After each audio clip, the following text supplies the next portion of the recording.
When you ask the American people how much money should the top 20% of income earners in the country make, they say 32%. So clearly, the American people are capitalists. They don't want 100% equal distribution. They don't want equality of outcome. They just want equality of opportunity. And look, very few, if anybody, is an actual communist and wants to divvy everything up equally. And it shows you, the top 20%, the American people say, should make 32%. So when asked, how much do you think the top 20% actually make, the answer is varied, but it was more than the ideal. They thought that the top 20% made more than what they wanted the top 20% to make. So they said probably 40% or 50% of the wealth. That's how much they thought the top 20% made. How much do they actually make in the United States?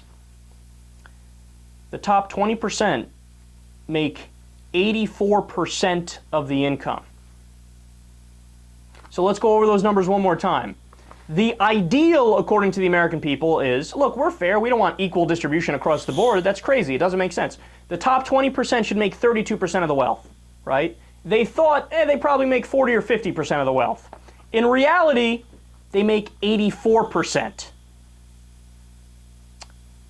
That's devastating.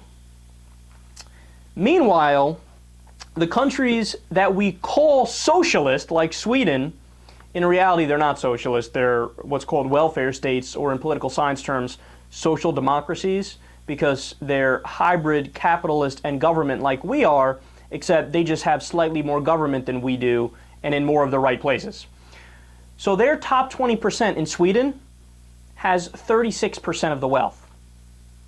So that means that the American people want a system that's more progressive than Sweden. That's something you're not going to hear the mainstream media tell you. There's that old school mantra that they parrot all the time.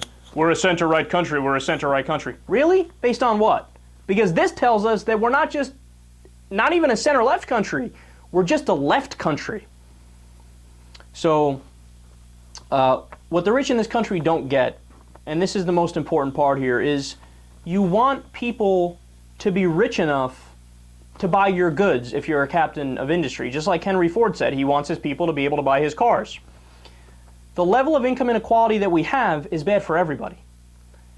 And during the golden age of economic expansion, when everybody did well, we had the middle class that was the envy of the world, rising tide was lifting all boats, the top 1% made between 8% and 12% of the total income.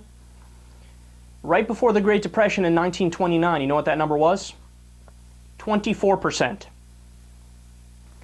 Right before the Great Recession in 2008, you know what that number was? 24%.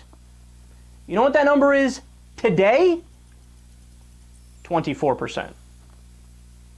So in better times, when the economy is actually functioning, the number's between 8% and 12%.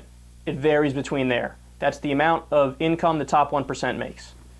When it's out of whack and we have a recession or a depression or boom-bust cycles, that number is 24%.